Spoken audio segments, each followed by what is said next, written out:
Yesterday, 46-year-old Jeffrey Nowak was arrested by the FBI by way of criminal complaint and charged with receipt of child pornography and possessing child pornography after the execution of a search warrant at his house.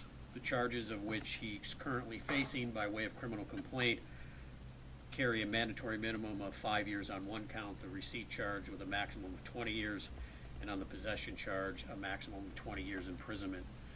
This case came about in 2025. The FBI received information from a Scotland law enforcement agency regarding a Telegram group whose members participated in calls where these participants could view and share child exploitation material. And the Telegram app that was used is an encrypted messaging platform that allowed individuals to share their messages in a private manner. And individuals who participated in this group, they were able to share and display various forms of child exploitation material. But it wasn't this platform and this Telegram group that we believe Mr. Nowak was involved with. It's not a group that would be available to everybody out in the general public. This is a group, it's a very specific invited group of like-minded individuals. And so it's not something that any one of us could easily find and go on and obtain. And based upon getting this information from Scotland, the FBI took that information because what they were provided was the fact that there was individuals here in the United States that were participants in this group. And based upon that information, it was determined that Mr. Nowak was one such participant in that group. Based upon the FBI's investigation into this case, which then after they received the information from Scotland, it ultimately, once it was determined there was an individual here in the Western District of New York, that information was then filtered to the Buffalo FBI office, and their child exploitation unit took over that aspect of the investigation.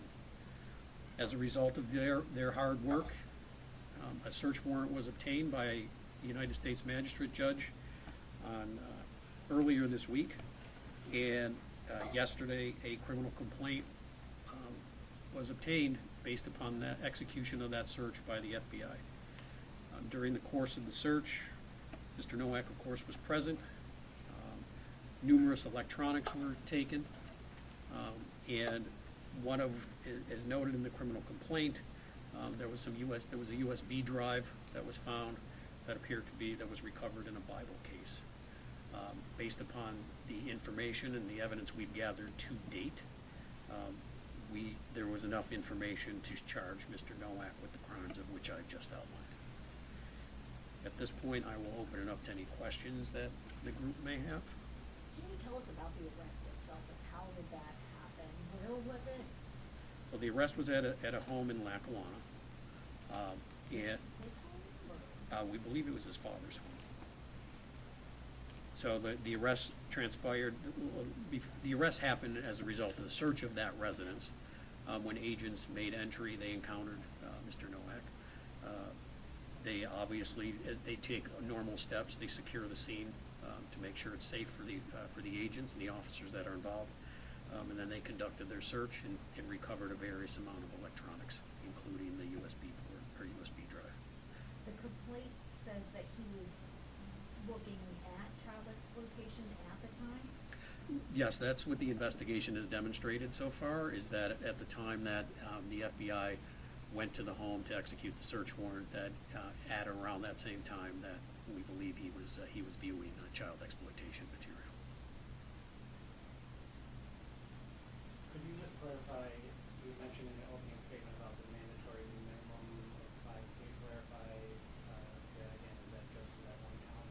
Correct. For the one count for the receipt of child pornography, the federal statute with that carries a mandatory minimum of 5 years imprisonment with the maximum of 20, meaning that that is the minimum sentence the court could sentence if he were to be convicted of that count. So particularly honest, obviously anytime anyone is caught with this, it's terrible, but is it particularly disturbing to you that this is something of a leadership position and a leader? Well, I mean, as you point out, anybody who's charged with these type of offenses, it's always very shocking. And the nature of what we'll say the line of work someone was in, obviously will exacerbate that to a certain degree. Obviously, Mr. Nowak, in the position that he previously held, is one such person that raises what I would consider what raises the stakes on these type of cases and makes them more egregious. These crimes are particularly nefarious. I'm sure you've seen things like this in the past, but I don't know if you could speak to the magnitude of these crimes and also his effort to cover them up over the past few years. Well, what's happened over time is as technology has progressed, technology has been used by everybody, even in this room, who use it for their benefit every day. But as technology's changed, individuals who engage in illegal conduct also find ways to use that technology. So, again, as technology advances, the manner of which individuals engage in this conduct and the manner in which they try to conceal it, often they move with the time. Because as noted in the criminal complaint, there was an incident back in 2019 where they were using at that time just general file sharing technology that was coming out that was, I don't want to say it was new at the time, but it was probably the way that most shared file information. But now as technology's advanced and you have these encrypted apps, and now where individuals can participate in these sessions, it makes it much more difficult to sometimes find these folks. But as you can see from this complaint and other cases, not only in this district but around the country, is that we, not only my office, but the FBI and every federal law enforcement agency stays up on the technology, because we know that individuals who engage in this type of activity are in fact going to use this type of technology, so we need to stay up to date, and they do. And if either of you could maybe speak to how it is to work internationally with other agencies outside of the U.S., like Scotland. Well, I'll turn that over, for that question, I'll turn it over to Special Agent in charge of these. Sure, thank you, sir. Appreciate it. Of course, so we have many partnerships across the world. You all may have heard of the FBI National Academy. We have partners in 176 countries throughout the world, all 50 states. We have legal attachés stationed all throughout the globe. Those attachés help strengthen our partnerships with local law enforcement. And a lot of times someone may be detected committing a crime that is in a different country. They don't get a free pass. So when that happens, we all work together to get that information, that evidence where it needs to go so that person can be charged. Can you talk about how you were able to identify, there was a name, he was a name, but how you knew that was Nowak? You start taking various investigative steps. Obviously, as you know, you've heard me say on all the cases that we're here, we're never going to give you the tools to the toolbox or the keys to the kingdom as to how we conduct our investigations. But on computer type of investigations in cases like this, you're able to track down an IP address, subpoena information from that provider. That provider will then provide you with additional information, and then ultimately rolled back down into the email address that's cited in the complaint. To clarify, the charges are about what agents found in his house, not this group being about other people. Well, Or are there charges related to that group setting as well? they do relate to that, we believe, because we believe, again, this is an early investigation, but we believe that some of the images that were recovered, Mr. Nowak received from this Telegram platform. So if he's receiving it from that would constitute the receipt charge, and the day that we executed the search warrant would constitute the day that he possessed that. This group setting, was he just a customer that he paid to be part of this? Was he part of the What was his role? At this stage, the investigation's still ongoing, because I think as the search of all the electronics, is conducted, we will have a better understanding as to what his role was, in this. So at this juncture, I can't definitively say if he was just a participant, an organizer at this juncture, because the investigation is still too premature. With both the charges, would those possible sentences, would those be consecutive, or would those be, I guess, at the same time? It depends. They could potentially, they most likely would run concurrent, but there is a chance they could run consecutive. If he's charged with possession and receiving, is there a chance he'll also, it could be for distributing as well? That's a possibility. Again, there's a variety of charges under that particular statute that would be, that could become available to us. All depends on what is determined and what is discovered once the search of all the electronics is conducted. Have other people been arrested in connection with this too? I mean, it sounds like there are lots of people involved, and also what about the child victims? Well, okay, with respect to other individuals, there has been another individual who had been charged. The extent of the number of individuals charged, I don't have that as I sit here or stand here today. With respect to the child victims, once it's determined, there is a system in place that victims will be identified, or an attempt to identify the victims will be done. And if there are victims that can be identified, those victims will in fact be contacted. But what makes this a little bit, I don't want to say, what makes it a little bit more is that the victims in this case, as a lot of victims, they're all over the country. This isn't a homegrown case of where you have victims where we can specifically say this was an incident that happened in the Western District and we know there was only X number of victims. This, as you can see, because it was an international lead, I would imagine there's going to be victims that are from countries around the world. I know you've touched on this a little bit, but there's obviously been other abuse cases within the diocese, but I don't know if you could maybe speak to the magnitude of this case that led to this amount of criminal charges and just the significance of this case in particular. Well, I mean, it's no secret that there's been cases with the diocese, but my office has never charged anybody based on that conduct. We're focused primarily on this. We pursued the facts as they presented themselves in this case. With respect to your question, as the diocese as a whole, my office to my knowledge, has never prosecuted anybody with respect to any allegations that were made through the child victims. Why is that? Why no bishops, no administrators, the people who are protecting them, how come they haven't been charged? Is that a possibility? Well, I mean, again, you're saying I think if your question is with respect to a cover-up, before we file charges, we have to make sure that there is sufficient evidence. And until there's sufficient evidence, we can't file charges, nor will we file charges. We have to follow the facts as they are given to us. And these facts currently provided us to as we are today with Mr. Nowak. Aaron this morning said that he would seek detention after next week. Is that for both for child porn cases, or is this about this case that makes it a little different? Generally, we do seek detention on child exploitation cases because presumably this person is a danger to the community. And so we do often move for detention on these cases. And so I would imagine that would be the same thing. We will move as he's not only a potential risk of flight, but also a danger to the community.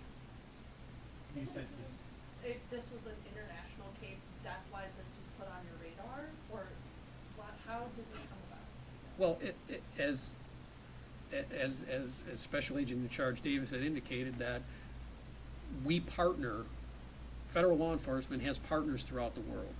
And when there's a crime committed, especially of this magnitude and this type of nature, it's not uncommon for law enforcement throughout the country, throughout the world, to share information and saying, hey, you might have some bad actors in your backyard that you might want to take a look at.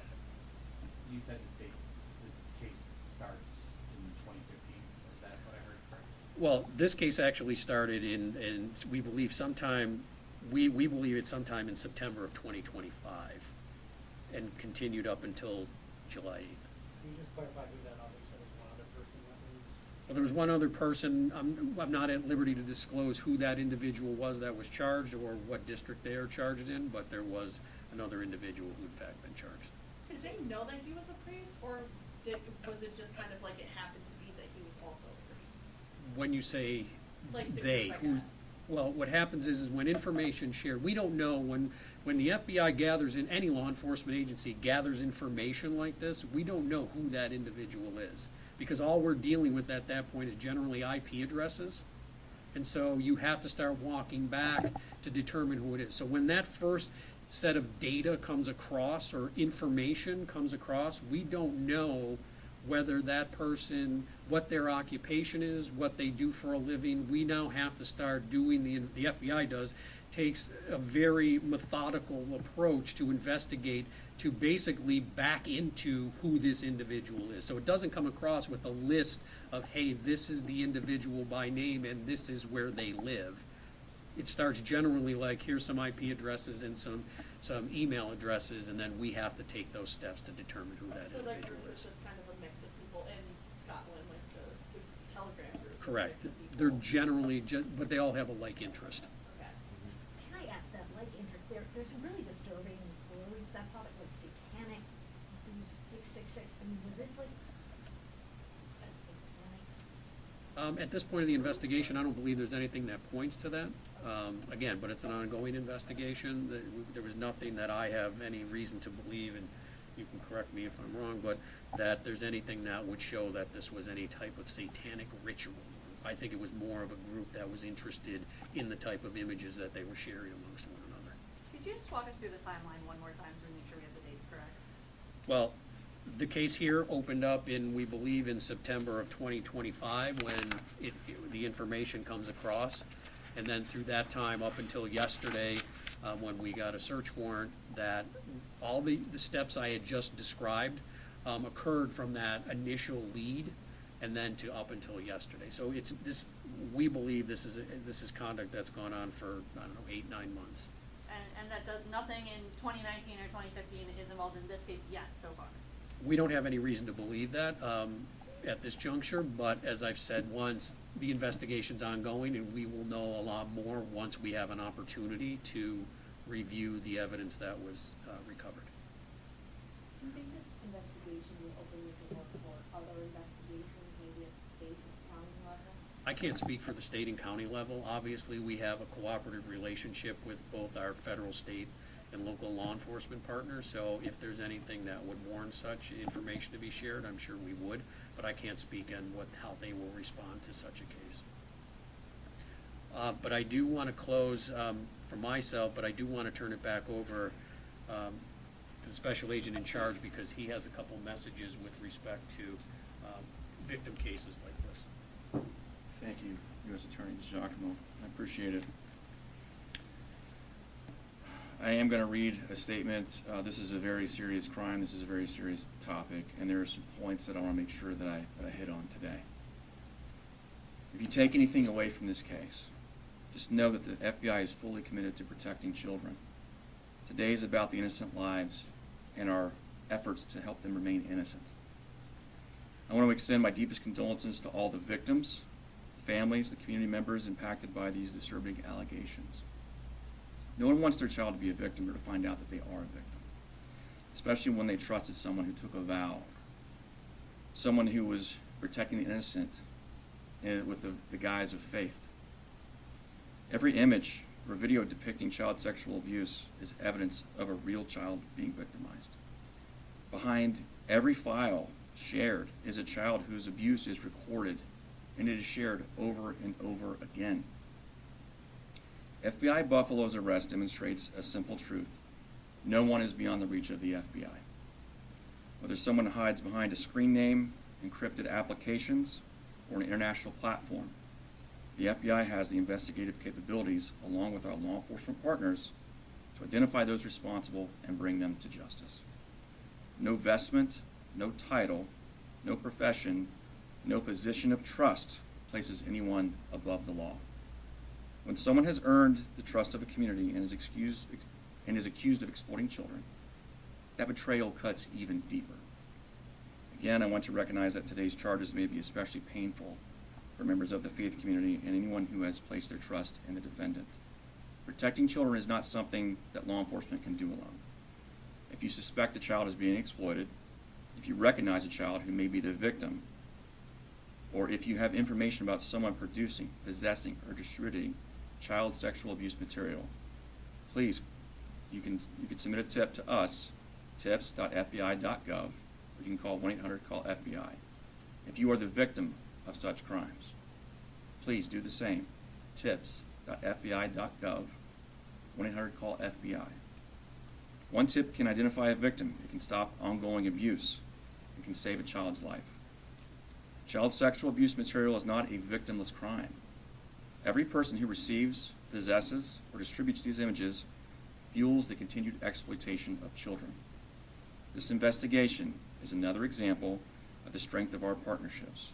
Working alongside the U.S. Attorney's Office, the New York State Police, the Niagara County Sheriff's Office, and our international law enforcement partners, we follow the evidence wherever it led. To anyone involved in trading or collecting child sexual abuse material, hear this message. The internet is not anonymous. Distance does not protect you. Time does not erase your crimes. The FBI will identify you, investigate you, hold you accountable, and justice will come for you. Thank you. Thank you, folks. Appreciate it.